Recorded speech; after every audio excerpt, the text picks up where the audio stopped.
कैसे हो आप सब। माय नेम इज खुशी और मैं आप सभी का स्वागत करती हूँ शिपे स्मार्ट क्लासेस में। आज की क्लास में हम लोग बात करने वाले हैं ब्रायोफाइटा की, जो टीजीटी पीजीटी एग्जाम के लिए बहुत ही ज्यादा इंपॉर्टेंट है। जैसा कि आप सभी देख रहे हैं कि बहुत जोरों से तैयारी बच्चे कर रहे हैं और साथ ही साथ उनको चाहते हैं कि हमें ऐसा पॉइंट्स पढ़ाया जाए जो हमारे एग्जाम में पूछ ही ले और हमें इतनी अच्छे से तैयारी कराया जाए कि उसमें आपका कहीं से भी एक भी क्वेश्चन ना छूटे। तो इसलिए मैं आपसे कह रही हूँ कि जल्दी से आप सीपी स्मार्ट क्लासेस का ऐप डाउनलोड करिए ताकि आपका एक भी क्वेश्चन ना छूटे और अब की बार तो आपका टीजीटी पार। ठीक है, तो चलिए आज की क्लास में हम लोग क्या डिस्कशन करेंगे। जैसा कि आज हम लोग पढ़ने वाले हैं ब्रायोफाइटा, है ना। ब्रायोफाइटा के बारे में हम लोग डिस्कशन करेंगे। What is this bryophyta. सबसे पहला क्वेश्चन होता है कि ब्रायोफाइटा में आपको पढ़ना क्या है। ये ब्रायोफाइटा क्या है, तो आपको यहाँ से ब्रायोफाइटा से एक चीज याद रखना है कि ब्रायोफाइटा अगर हम लोग पढ़ रहे हैं तो ऑब्वियसली प्लांट के बारे में डिस्कशन कर रहे होंगे, है ना। चलिए, तो अगर हमें प्लांट के बारे में डिस्कशन करना है तो मतलब कि आज की क्लास में हमें थोड़ा सा प्लांट के बारे में पढ़ना है ना। मतलब कि ब्रायोफाइटा में जो भी हम लोगों को पढ़ना है वो सारे प्लांट्स के बारे में पढ़ना है, कौन से प्लांट कैसे होते हैं भी मैं आपको आगे बताऊंगी। ठीक है, इतनी दो चीजें कंफर्म हुई। अब हम आते हैं अपने मेन पॉइंट्स पे। ठीक है, मेन पॉइंट पे अगर हम लोग आए हैं तो थोड़ा सा हम लोग डिस्कशन कर लेते हैं इस प्लांट, है ना। प्लांट को दो भागों में डिवाइड किया गया है। एक होता है अपुष्पी पौधे और एक होता है पुष्पी पौधे।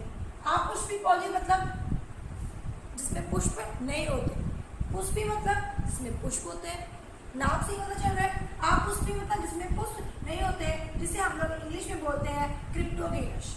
और यहाँ पे पुष्पी पौधे जिसे हम लोग बोलते हैं फेनोगेमस। ठीक है, तो फेनोगेमस और क्रिप्टोगेमस इस तरीके से प्लांट दो भागों में डिवाइड किया गया। अब यहाँ पे देखना ये है कि पुष्पी पौधों मतलब क्रिप्टोगेमस को भी हम लोगों ने तीन भागों में डिवाइड कर दिया है। अब जब तीन भागों में हम लोगों ने इसको डिवाइड कर दिया है तो यहाँ पे क्वेश्चन हमारा ये आता है कि वो तीन भाग में कौन कौन से हैं। थोड़ा सा आइए इसके बारे में चर्चा कर लेते हैं। और अगर इसके बारे में भी हम लोग चर्चा करेंगे तो पहला आपका आता है थैलोफाइटा, दूसरा आता है ब्रायोफाइटा और तीसरा आता है टेरोडोफाइटा। अब यहाँ पे सवाल ये उठता है कि ब्रायोफाइटा, टेरोडोफाइटा और थैलोफाइटा तीन फाइटा में आप लोगों ने बताया, इस तीन फाइटा में डिफरेंट क्या है और एक कॉमन चीजें क्या है। अगर हम कॉमन चीज की बात करें तो याद रखिएगा कि किसी में भी बीज नहीं पाए जाते हैं, ये कॉमन है। ठीक है, थैलोफाइटा, ब्रायोफाइटा और टेरोडोफाइटा में। अब अगर हम डिफरेंट बात करें कि ब्रायोफाइटा के प्लांट्स में, टेरोडोफाइटा के प्लांट्स में या फिर थैलोफाइटा के प्लांट्स में क्या डिफरेंट है ना। तो अगर छोटा सा डिफरेंट बात करें, अभी हम लोग केवल प्लेस पे बात करें, स्थान पे बात कर लें, तो अगर स्थान प्लेस पे बात करते हैं तो जो थैलोफाइटा होते हैं, थैलोफाइटा के अंतर्गत जितने भी प्लांट्स आते हैं वो सारे कैसे होते हैं, जली होते हैं। मतलब कि जली होते हैं, ये जल में पाए जाते हैं। ठीक है, जली होते हैं और ये जल में पाए जाते हैं। और एग्जाम्पल दे तो जितने भी एल्गी हैं, जितने भी शैवाल हैं, ये सारे कहाँ पे आते हैं, तो थैलोफाइटा में आते हैं। सारे शैवाल, सारे एल्गी कहाँ पे आते हैं, तो थैलोफाइटा में आते हैं। ठीक है, ध्यान दीजिएगा, ये सारे थैलोफाइटा के अंतर्गत आते हैं। ठीक है, दूसरी चीज अगर हम बात करें ब्रायोफाइटा के बारे में, तो ब्रायोफाइटा के बारे में अगर हम डिस्कशन कर रहे हैं तो ब्रायोफाइटा किस क्षेत्र में उगते हैं। ब्रायोफाइटा के जितने भी प्लांट्स हैं वो दलदली क्षेत्रों में उगते हैं, मतलब दलदली में ये उगते हैं और इसलिए हम इसे एम्बियन ऑफ प्लांट्स किंगडम के नाम से भी जानते हैं। इसलिए हम इसे एम्फीबियन ऑफ प्लांट किंगडम कहते हैं। पादप जगत का उभयचर, पादप जगत का उभयचर इसे बोलते हैं। क्यों? क्योंकि ये दलदल में पाए जाते हैं, दलदली क्षेत्रों में पाए जाते हैं, इसलिए हम इसे किस नाम से जानते हैं, तो एम्फीबियन ऑफ प्लांट किंगडम, पादप जगत का उभयचर। मोस्ट इंपॉर्टेंट पॉइंट है, इस चीज को ध्यान दीजिएगा। कभी कभी क्वेश्चन यहाँ से बनता है कि एम्फीबियन ऑफ प्लांट किंगडम किससे हम कहते हैं, तो आप बता सकते हो कि ब्रायोफाइटा के प्लांट्स को कहते हैं, या फिर दलदली क्षेत्र में कोई भी उगने वाले प्लांट्स का नाम दे दिया कि पूछ लिया कि इस प्लांट्स को हम ये प्लांट किस क्षेत्र पे उगते हैं, या फिर इस प्लांट्स को हम और किस नाम से जानते हैं। मतलब कि इसे हम इस क्षेत्र में उगने वाले प्लांट्स को हम और किस नाम से जानते हैं। मतलब कि जो ब्रायोफाइटा के दलदली क्षेत्रों में उगते हैं उसे हम और उस प्लांट्स को, ठीक है, उस प्लांट्स को हम किस नाम से जानते हैं जो दलदली क्षेत्रों में उगते हैं, उसे हम क्या कहते हैं? तो आप बता सकते हो amphibian of plant kingdom. Amphibian of plant kingdom हम लोग इसलिए इसे बोलते हैं क्योंकि दलदली क्षेत्रों में उगते हैं। अब बात यहाँ पे लास्ट में आती है, तो किसकी आती है? टेरिडोफाइटा की। टेरिडोफाइटा स्थलीय होते हैं जो स्थल में उगते हैं, ठीक है। तो इस तरीके से ये तीन हमने आपको बताया, थैलोफाइटा, ब्रायोफाइटा और टेरिडोफाइटा। अब यहाँ पे बात अगर हम करते हैं, हम लोग किसकी डिस्कशन करेंगे? ब्रायोफाइटा की। तो यही हम लोग ब्रायोफाइटा पढ़ेंगे जो दलदली क्षेत्रों में उगते हैं, इसके बारे में ही हम लोग पढ़ेंगे। अब हम लोग पॉइंट्स पे आते हैं जहाँ से हमारे क्वेश्चन ज़्यादा बनते हैं। मैंने आपको पहले एक चीज़ बता दिया कि मैं आपको बहुत डीप में लेकर नहीं चलूंगी, मैं आपको वो पढ़ाऊंगी जो आपके एग्जाम में पूछे जाएंगे। मतलब आप जब एग्जाम पेपर देने बैठो, एग्जाम पे बैठो, तो आप ऐसा मत सोचो कि हमने इतना सारा पढ़ा है, पता नहीं कहाँ से पूछ ले। नहीं, हमने ये पढ़ा, वो पढ़ा है जो एग्जाम में पक्का आ जाएगा, ऐसा सोच के बैठना है आपको। और जितने पॉइंट्स मैं आपको बताऊंगी वो आपके एग्जाम पॉइंट के लिए बहुत ही ज़्यादा महत्वपूर्ण है। इसलिए आप मेरी वीडियो को आप अनदेखा मत करिएगा, या फिर आप इसे बिल्कुल भी लॉस मत करिएगा, बिल्कुल भी मिस मत करिएगा। आपके लिए बहुत ही ज़्यादा महत्वपूर्ण है, क्योंकि सीपीएस स्मार्ट क्लासेस में जो भी क्लासेस दी जाती है वो बहुत ही ज़्यादा पॉइंट टू पॉइंट बच्चों को दी जाती है। क्योंकि बहुत ज़्यादा बच्चों को अगर डीप में पढ़ाया जाएगा तो बच्चे कंफ्यूज हो जाते हैं कि कितना सारा चीज़ों को हम लोग कवर करें, कैसे क्या मैनेज करें। तो अगर आपको एग्ज़ाम अभी जो कंपटीशन लेवल एग्जाम है, जो आप टीजीटी पीजीटी में एग्जाम में बैठने वाले हो, उस एग्जाम के हिसाब से आपको पढ़ाया जा रहा है, ठीक है। स्पेशली मैं टीजीटी पीजीटी के लिए पढ़ा रही हूँ यहाँ पे। फिलहाल जो भी हमारे बच्चे 1 डेज एग्जाम के लिए वो भी कवर कर सकते हैं, बट हम स्पेशली जो पढ़ाने जा रहे हैं अभी टीजीटी पीजीटी के लिए, या हम कह सकते हैं कि जो जीआईसी के लिए भी एग्जाम दे रहे हैं, ठीक है, उन सभी के लिए ये वीडियो बहुत ही ज़्यादा महत्वपूर्ण है। इसलिए इस वीडियो को देखना आप बिल्कुल भी मत भूलिएगा, ठीक है। तो अब हम बात करेंगे ब्रायोफाइटा की। देखिए, ब्रायोफाइटा की अगर हम सबसे बात करें, इसकी जेनेरा कितनी है, ठीक है, तो इसकी जेनेरा जो होती है वो 960 है, 960 है, ठीक है। और इसकी स्पीसीज, मतलब जीनियस और स्पीसीज कितनी है, तो 2400 इसकी स्पीसीज है। और ये ब्रायोफाइटा टर्म किसने दिया? ब्रायोफाइटा नाम सबसे पहले किसने दिया? तो रॉबर्ट ब्राउन ने दिया था। कब दिया था? 1864 ईस्वी में दिया था, ठीक है। याद रखिएगा कि term bryophyta term Robert brown ने दिया 1864 ईस्वी में, एटन सेक्शन 4 में इन्होंने दिया था, ओके। अब अगर हम नेक्स्ट बात करें, ठीक है, अगर हम नेक्स्ट थोड़ी सी डिस्कशन करें, उससे पहले हम यहाँ पे आते हैं, ठीक है। यहाँ पे अगर आए तो हम यहाँ पे ये बात करते हैं कि इस जो हमारे ब्रायोफाइटा प्लांट्स हैं, अगर क्वेश्चन यहाँ पे ये पूछा जाता है कि सिंपलेस्ट प्रिमिटिव ग्रुप ऑफ एम्ब्रियोटा, ठीक है, एम्ब्रियोटा मतलब ये बच्चों कि हम इस ब्रायोफाइटा को, ठीक है, ये इस नाम से भी जानते हैं, सिंपलेस्ट प्रिमिटिव ग्रुप ऑफ एम्ब्रियोटा। और भी नाम है, बहुत ही ज्यादा महत्वपूर्ण है, क्योंकि ये क्वेश्चन बहुत ही ज्यादा, इसे स्टार कर लो, इसलिए मैंने इसे अलग से बताया आपको, क्योंकि ये बहुत ही ज्यादा महत्वपूर्ण है, इंपॉर्टेंट है, ठीक है, कि सिंपलेस्ट प्रिमिटिव ग्रुप ऑफ एम्ब्रियोटा किसे कहते हैं? तो आप बता सकते हो ब्रायोफाइटा।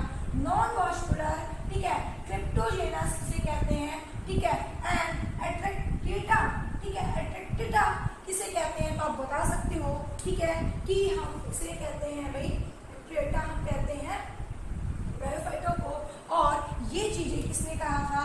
ओसवाल्ड टिपो ने कहा था, ओसवाल्ड टिपो ने कहा था, ठीक है, ओसवाल्ड टिपो ने कहा था कि इसे हम क्या बोलते हैं? तो इसे हम लोग बोलते हैं एट्रिएटा, ठीक है, एट्रिएटा बोलते हैं। और ये बात ओसवाल्ड टिपो ने बताई थी, ठीक है। इतनी चीज ध्यान दीजिएगा कि सिंपलेस्ट प्रिमिटिव ग्रुप ऑफ एम्ब्रियोटा, ठीक है, एंड नॉन वैस्कुलर, क्रिप्टोजेनस एंड एट्रेक्टिटा, ये सारी चीजें हम किसे कहते हैं? ब्रायोफाइटा को, ठीक है। ध्यान दीजिएगा, बहुत ही ज्यादा मोस्ट इंपॉर्टेंट पॉइंट्स हैं, क्योंकि यहाँ से क्वेश्चन हम बहुत ज्यादा पूछे जाते हैं, तो ये आपके लिए बहुत ज्यादा इंपॉर्टेंट है, ठीक है। और अगर हम थोड़ी सी बात करें आगे कि ब्रायोलॉजी, मतलब ब्रायोफाइटा की स्टडी कहाँ पे होती है? देखिए, स्टडी मैं जितनी भी क्लास ली हूँ, सबकी क्लास में मैंने ये चीजें बताया है, इसकी स्टडी कहाँ पे होती है। जैसे मैंने आप लोगों को बहुत सारी चीजें पढ़ाया, ठीक है, आप लोगों ने एल्गी पढ़ा, ठीक है, एंड फंगी पढ़ा, ठीक है, बैक्टीरिया पढ़ा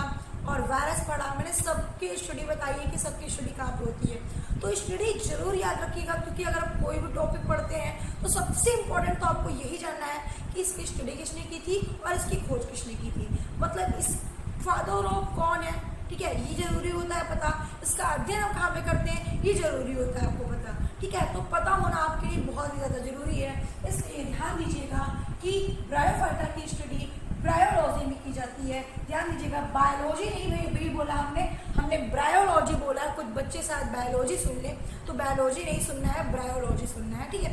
तो ध्यान दीजिएगा कि ब्रायोफाइटा की स्टडी कहाँ की जाती है, ब्रायोलॉजी में। अगर आपको वीडियो पसंद आ रही है तो वीडियो को लाइक करना तो आप बिल्कुल भी मत भूलिएगा, और अपने सारे स्टूडेंट को दोस्तों को शेयर करिएगा जो टीजीटी एग्जाम की उन्हें देना है या किसी भी वनडेज एग्जाम के लिए वो बैठ रहे हैं, तो ये वीडियो उनके लिए बहुत ही ज़्यादा महत्वपूर्ण है। तो अगर आपने अभी तक हमारे चैनल को सब्सक्राइब नहीं किया तो जल्दी से चैनल को सब्सक्राइब कर दीजिए। चलिए भैया, तो अगर हम लोग पढ़ते हैं, अगर हम लोग आगे बढ़े तो इसकी स्टडी कहाँ पे की जाती है, तो ब्रायोलॉजी में इसकी स्टडी की जाती है। और फादर ऑफ ब्रायोलॉजी कहते किसे हैं भाई, स्टडी तो हमें पता चल गया कि इसकी स्टडी कहाँ पे की जाती है, ब्रायोलॉजी में की जाती है। ब्रायोलॉजी में तो की जाती है, लेकिन इसकी फादर कौन है, तो फादर इसके जो है हेडविग है, ठीक है।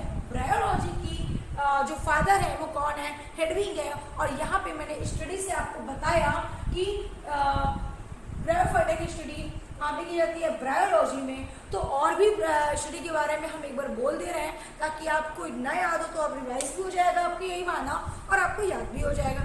सेल का अध्ययन कहाँ पे करते हैं, सेल की स्टडी साइटोलॉजी में। वायरस की स्टडी वायरोलॉजी में, ठीक है।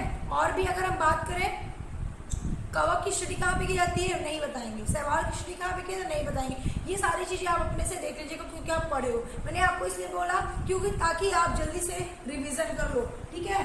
रिवीजन कर लो भाई। अगर हमने बोला है कि शैवाल का अध्ययन कहाँ किया जाता है, कवक का अध्ययन कहाँ पे किया जाता है, तो मतलब कि बहुत जरूरी होगा, इसलिए आपको बिल्कुल भी नहीं भूलना, ठीक है। कल मैंने आपको लाइकेन पढ़ाया था, ठीक है। तो लाइकेन के बारे में भी कुछ चीजें आप लोगों को याद होना बहुत जरूरी है, तो जल्दी जल्दी याद कर लो भाई, ठीक है। बिल्कुल भी मत भूलिएगा, अगर आप भूलोगे तो बहुत दिक्कत हो जाएगी। और अगर आपसे पूछा जाए कि बैक्टीरिया की अध्ययन कहाँ पे आता है, तो बैक्टीरियोलॉजी, ठीक है। बैक्टीरिया का अध्ययन कहाँ किया जाता है, तो बैक्टीरिया का अध्ययन बैक्टीरियोलॉजी। फंगी का अध्ययन कहाँ किया जाता है, जल्दी से आप हमें कमेंट करके बताओगे कितने स्टूडेंट को पता था, ठीक है। जल्दी जल्दी कमेंट करिएगा भाई। चलिए आगे अगर हम बात करें कि इंडियन ब्रायोलॉजी किसे कहते हैं, मैंने फादर ऑफ ब्रायोलॉजी तो हेडविग बता दिया, इंडियन ब्रायोलॉजी किसे कहते हैं, तो एस.आर. कश्यप को हम इंडियन ब्रायोलॉजी कहते हैं। एस.आर. कश्यप को इंडियन ब्रायोलॉजी के नाम से जाना जाता है, ठीक है। इतनी चीजें अगर आपकी क्लियर हो गई तो जल्दी से शॉर्ट स्क्रीन ले लीजिए भाई, शॉर्ट स्क्रीन ले लीजिए ताकि आपको दिक्कत ना हो, ठीक है। जल्दी जल्दी शॉर्ट स्क्रीन इसकी ले लीजिए, फिर हम लोग आगे भी थोड़ा सा बढ़ते हैं, ठीक है। तो आगे अगर हम देख लें, शॉर्ट स्क्रीन आप लोगों ने ले लिया है भाई, आगे देखते हैं। बहुत देखिए ये पॉइंट्स मोस्ट इंपॉर्टेंट है, बहुत ज्यादा मोस्ट इंपॉर्टेंट है, क्योंकि यहीं से तो हमारा क्वेश्चन सबसे ज्यादा बन रहा है, ठीक है। पहला क्वेश्चन जैसा कि आप देख रहे हैं कि gold mean of lever world किसे कहा जाता है, तो वेस्टर्न हिमालयस को कहा जाता है। ये 2014 में क्वेश्चन आया और बहुत अच्छा क्वेश्चन है कि gold mean of lever world किसे कहा जाता है, तो वेस्टर्न हिमालयस को कहा जाता है। स्मॉलेस्ट ब्रायोफाइटा सबसे छोटा ब्रायोफाइटा कौन सा है, तो अगर स्मॉलेस्ट ब्रायोफाइटा पूछा जाए तो जूटसिस, ठीक है। जूटसिस जो है वो क्या है, स्मॉलेस्ट ब्रायोफाइटा है, ठीक है। अगर आपसे पूछा जाए लार्जेस्ट ब्रायोफाइटा, ठीक है, लार्जेस्ट पूछा है तो लार्जेस्ट आप बताओगे दुर्शोनियन शुभप्रभा, ठीक है, शुभप्रभा, ठीक है। याद रखिएगा कि जो लार्जेस्ट ब्रायोफाइटा है तो दर्शोनिया एंड शुभप्रभा, ठीक है। एंड अगर आपसे लॉन्गेस्ट ब्रायोफाइटा पूछा जाए, ठीक है, लॉन्गेस्ट ब्रायोफाइटा पूछा जाए तो फोर्टलाशिस, ठीक है। क्या बताओगे, फोर्टलाशिस, इग्नाशिस एंड ब्रुक मास, ठीक है। इसे ब्रुक मास के नाम से भी जानते हैं। तो अगर आपसे लॉन्गेस्ट ब्रायोफाइटा पूछे तो आप बताओगे फोर्टिनालिसिस एंड इसे हम ब्रुक मास के नाम से भी जानते हैं। ध्यान दीजिएगा, बहुत इजी नाम है, ठीक है। क्या नाम है इसका, फोर्टिनालिसिस, ठीक है। फोर्टिनालिसिस तो ये अति महत्वपूर्ण पॉइंट्स है और बहुत ही ज़्यादा इम्पोर्टेंट है। तो इस क्लास में जो भी मैंने आपको बताया बहुत ही ज़्यादा इम्पोर्टेंट है। इस वीडियो को अंत तक जरूर देखिएगा क्योंकि आपके लिए बहुत ही ज़्यादा इम्पोर्टेंट से इम्पोर्टेंट मैंने आपको बताया है। तो आज के लिए इतना ही, फिर मिलते हैं नेक्स्ट वीडियो में नेक्स्ट क्लास के साथ। ओके बच्चों, थैंक यू।